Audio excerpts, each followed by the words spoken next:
Mwana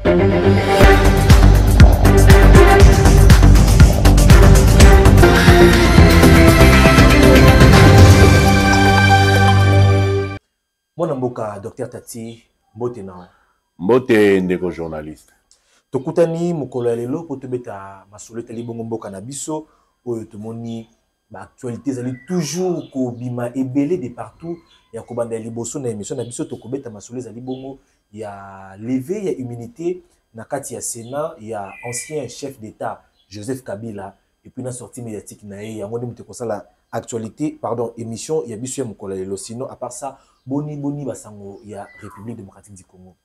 Merci ndeko journaliste pona kobengisa biso na émission na yo.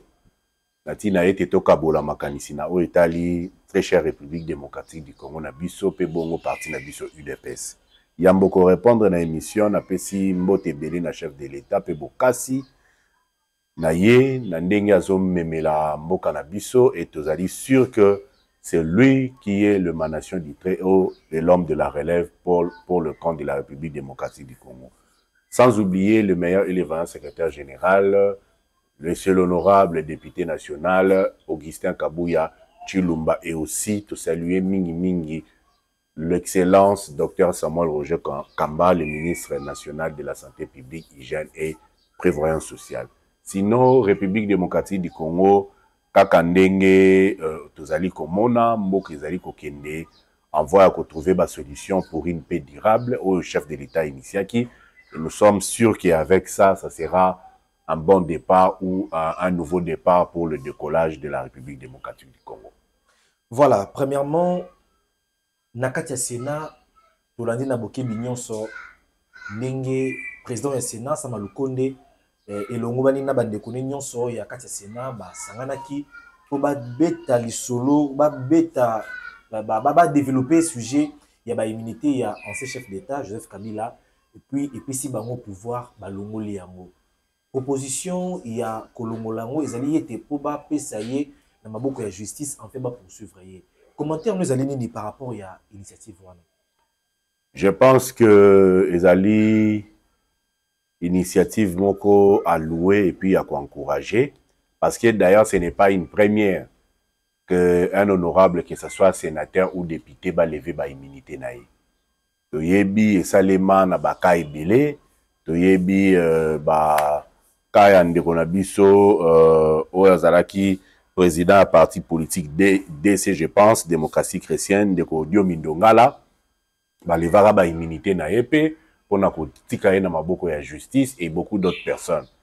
Alors pour na kaya Joseph Kabila comme sénateur à vie parce que ba immunité il ne faut pas faire l'amalgame.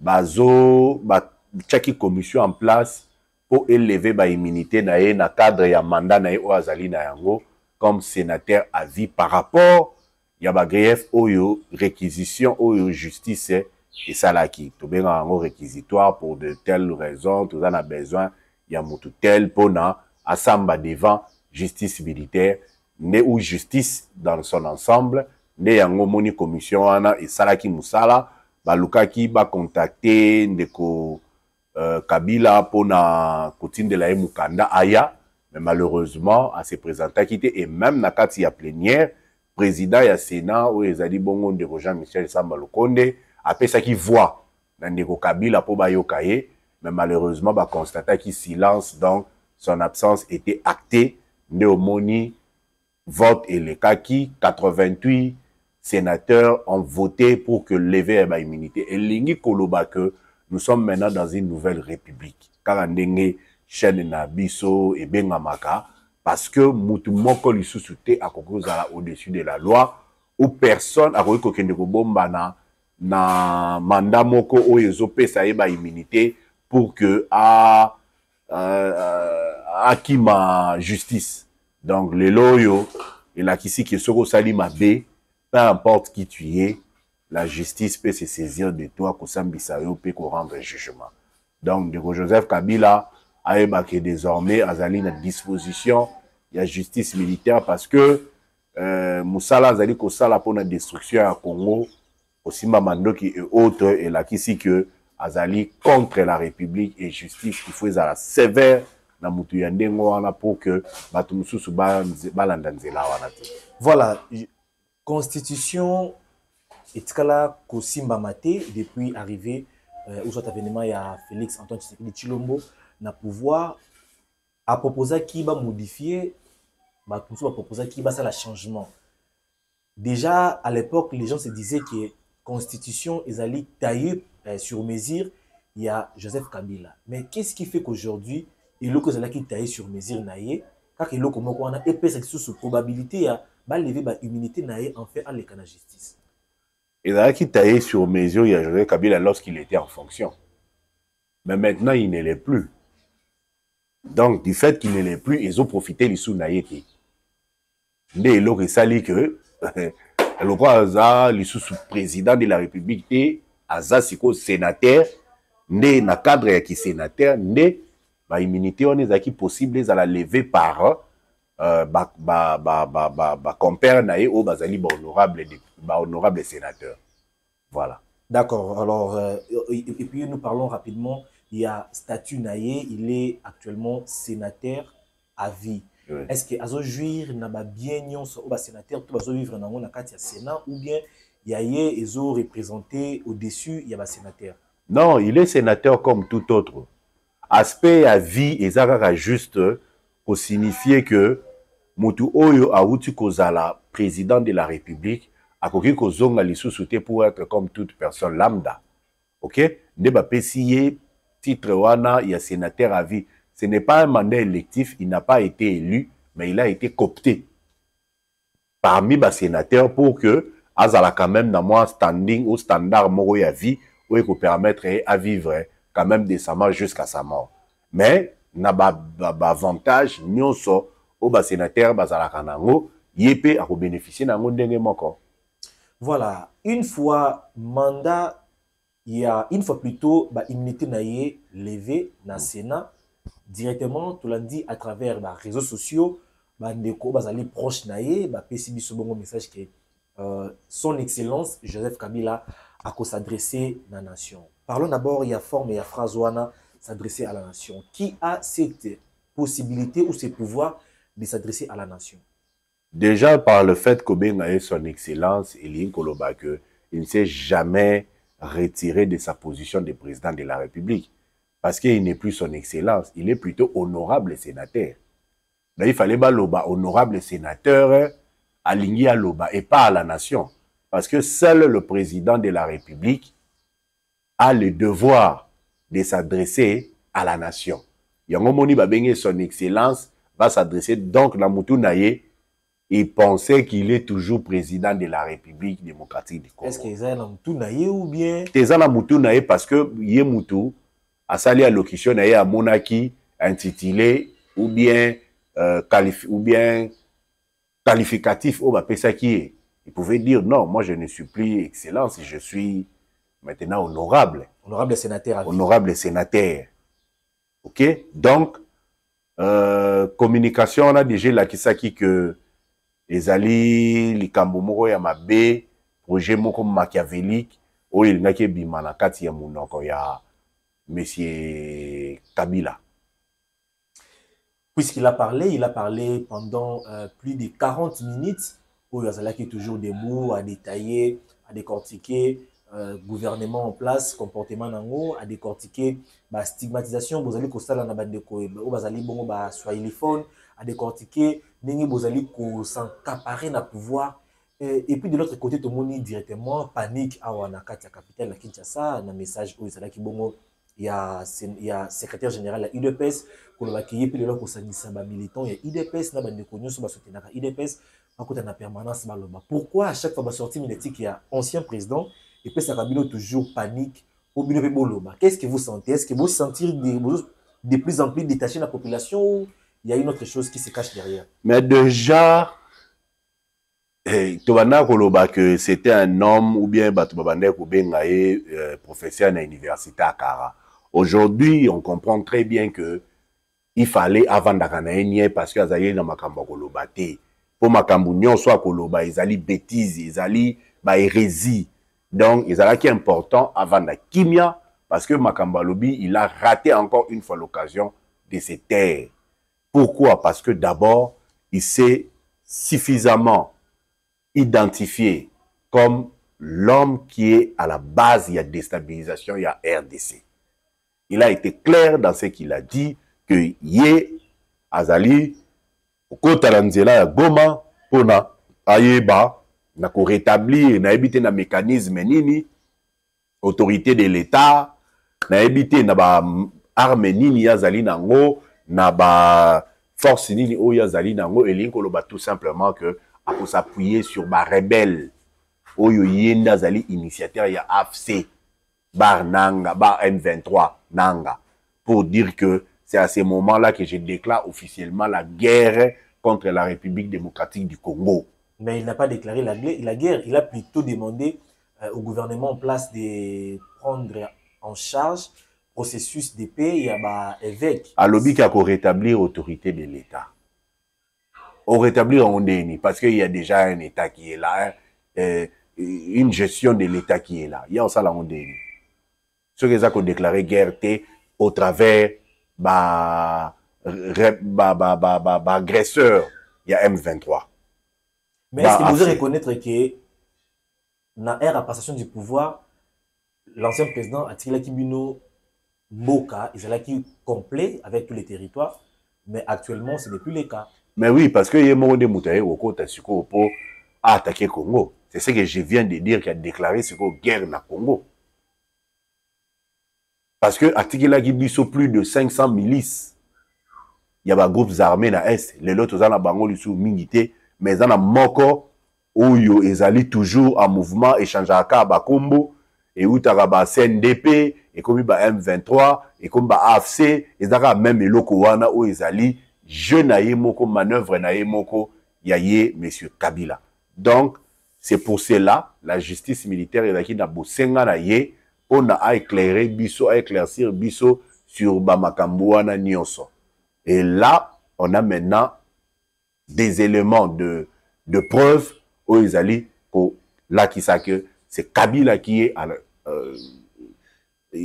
l'auteur de la destruction. Il y a paix au Congolais, Bazaraki na yango. Donc, biso toza agité, biso bana UDPS au travers le secrétaire général, nous sommes très à l'aise parce que Makambo Tolobela Rango déjà il y a plus d'une année et voire même 2 ans. Qui Toloba qui AFC bar M23, ce n'est pas Nanga. Nanga n'est qu'une marionnette. C'est Kabila. Toloba qui yango. Le lo yo batunyo sous bazo pesabiso finalement raison. Mais l'intolinga qui ne le lo te faire comprendre na groupe wana nyonso na bande wana nyonso des malfaiteurs. Ali Baba c'est 40 voleurs qui est Kabila na ba ndeko bala na yo mususu bazo chacha makele de part et d'autre va comprendre que le Congo d'hier n'est plus celui d'aujourd'hui. Le Congo a changé sous Fachi. Donc il n'y a aucune personne qui restera impuni ce qui est Tanguy Makila à Bana Congo. Donc Kabila, le Kola s'affichait le lot, ayeba que même la justice des dieux, même la justice divine, et que s'en charger naé, au-delà au peuple congolais, et que ça là, pour nous mettre hors d'état de nuire, pour que Bana Congo bazana kimia libéra. Voilà, est-ce qu'on peut parler d'une tentative de retour sous pression judiciaire? Parce que tu sens qu'à un moment donné, justice est aussi naïe, tu sentir de l'autre côté, lever la immunité naïe, et puis du coup, il peut à se présenter directement pour Aloba. Est-ce que ça a eu pression? Oui, il a compris qu'il est démasqué maintenant. Il a compris que maintenant, Congo est lâché parce qu'il y a un Kokima derrière sénateur à vie. Il pouvait se cacher là-bas pour des immunités. Mais est-ce qu'on va comprendre que Congo est lâché? Donc, à comme il peut étape où Nanga Komaki, il n'a plus rien à perdre. Donc, Abi Makaka a signé Makambango Oekoya et ya. Mais lui, on a aidé Yangoana, aidé Yango Likamboya. Donc, désormais, Kabila, il faut afficher ça en grand, c'est l'ennemi du Congo et des Congolais. Voilà, en étant un politicien, en étant un membre de l'UDPS, au moins une histoire, il y a Joseph Kabila, parcours naïe, il y a 10 ans. na gestion actuelle, il y a Félix Antoine Tshisekedi. Parce qu'on a senti, il n'y a pas eu de l'autocritique, et à ça, discours. Mais il y a profiter dans moment où on peut établir est-ce que Makambu ou l'accusation où il a étalé dans le parcours d'un président, est-ce qu'on peut dire qu'il y a des sujets cacophoniques? Oui, c'est faux parce que tous aura par exemple, à l'objet que le Congo est le pays le plus endetté. C'est faux. Yende Mutatika Congo pays le plus endetté. Congo le lot est parmi les pays africains le moins endetté. Ah, je dois vérifier. On dirait que tu as expert dans une matière, on dirait que ça a ou bien, ça a ironie ou bien, mais une erreur. C'est faux. Le lobby qui est armé, les bien pris en charge. C'est faux. À tout le militaire. Les militaires vont doubler le salaire. Double brassard. Double brassard. Les militaires vont avoir prime de guerre. Les militaires vont avoir un hôpital qui toko ya Kanchachi. Oh, le soldat boy Kamboke kuna impeccable.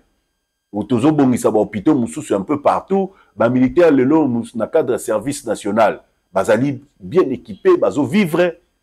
Donc, les militaires le bazu ba grade kalizara ba grade il faut yo gaga soki nani soki ndeko na ye soki cousin soki nani. Mais le tozo mona ba grade ba militaire bazo zwa tozo mona malembe ba militaire bazo kende ba formation ba mususu bazo kende kokoyo ko poussa ba avion ba hélicoptère malembe FARDC na biso ils allaient équipés, que ce soit en tenue, que ce soit en armes, en munitions. Donc ma camion sur le bien les Lukuta. Mais ma camion s'accaparer na pouvoir, on appelle ça Lukuta. Qu'on s'accaparer na pouvoir, ça veut dire quoi? Bozo bengana ba bozo traumatiser ba opposants, ba généraux. Ba traumatiser nani lelo yo. Pourquoi il y a des défendre est alors que Bangonde batu bazo kotisa binemi parce que na contrat oyo basalaka na M23 Kabila pesaka bango soki 49%. Il y a gestion, il y a est. Gestion militaire. Donc pour mutoise à la kuna autorité, il faut que solo la na M23 de mutocha batu kuna. Batu wana nyonso nous savons que ce sont des Rwandais. Toka ginde ni batu bazo déserter armée bazo katisa na M23 toyoki yoki yango ba généraux ba colonel soki ba komba ba soki riguiza soki ba gogo soki ba ru na ba re na ba ra kaka bango wana même pendant chute ya ba des provinces voilà tant bazo sala haute trahison lingi ba kanga bango te et puis ayo lobela makambo pacte social voilà. Et le remoko préparé, et le remoko organisé pour la catastrophe, pour la balkanisation ya Congo. Tout ça, la pacte social, tout yo kana poto tiki la bango est.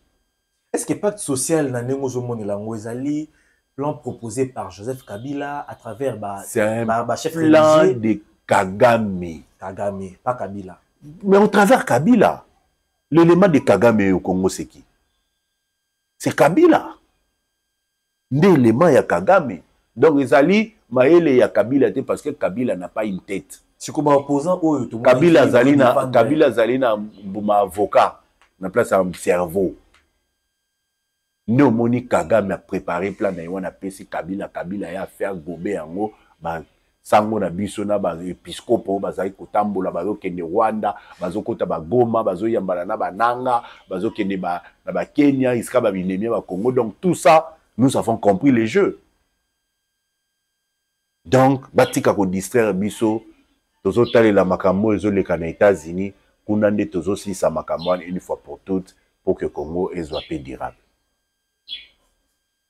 Voilà, puisqu'on a parlé de Joseph Kabila, tozo na mom qui na Félix Antoine Tshisekedi Tshilombo chef de l'État, tozo monaye toujours kokende malem kokokisa ba objectif na ye na contrat entre États-Unis et RDC. Où en sommes-nous avec la position il y a RDC et les États-Unis pour retrouver paix à l'Est? Non, je pense que M. Nansoutou a informé que le processus est évolué de la bonne manière, que Bisso na Rwanda a signé un accord de paix devant l'Union sous Salaki, Sangajaki, pour na komeka accompagner biso na processus wana. Mais c'est vrai que bamsu ba on jouer double jeu. Yango moni même donc conseiller à Donald Trump à Kebisaki bandeko oyo ya Kenya, même ancien président ya Nigeria, pour nous koyebisa bango que ba se mettre en obstacle pour le processus wana ya signature ya accord ya paix entre la RDC et le Rwanda. Donc je pense que d'ici fin du mois ou début du mois prochain, je pense que signature wana ko salema pour que dossier ya makambu ya guerre ya STP ya déstabilisation ya Congo et si là définitivement. Voilà, parlons rapidement du ministère de la Santé. Vous allez bongo dirigé par le docteur Samuel Roger. Quelles sont les nouvelles prises cette semaine ou s'il y a encore d'autres projets à venir ou il faut élaborer tout de suite enfin tout comme on a soukaï. Enfin, tout ça déjà soukaï émission pour tout retirer. Voilà, d'ailleurs nous encourageons et nous félicitons l'excellentissime ministre de la Santé publique, Hygiène et Prévoyance sociale, l'excellence docteur Samuel Roger Kamba Moulanda. Oyo bongo a participer à une grande activité na mboka Suisse, na ville ya Genève, oyo renisaki ba décideur presque nyonso ya monde pour na ko lever ba option pour la situation ya santé mondiale et puis aussi ils allaient qui par l'occasion élection ya mutu oyo akokumba organisation mondiale ya santé. Et ce qui a été fait, donc l'excellence a porté voix à Congo, à Talissi, ba besoin au Congo azali na yango pe à Talissi ba oyo ba koyi kozala engagé à accompagner biso po bongo baya to sala na bango musala na ndenge ya malamu. Mais de l'autre côté, na niveau ya Assemblée nationale, il y a une proposition de loi sur l'hygiène et la salubrité publique.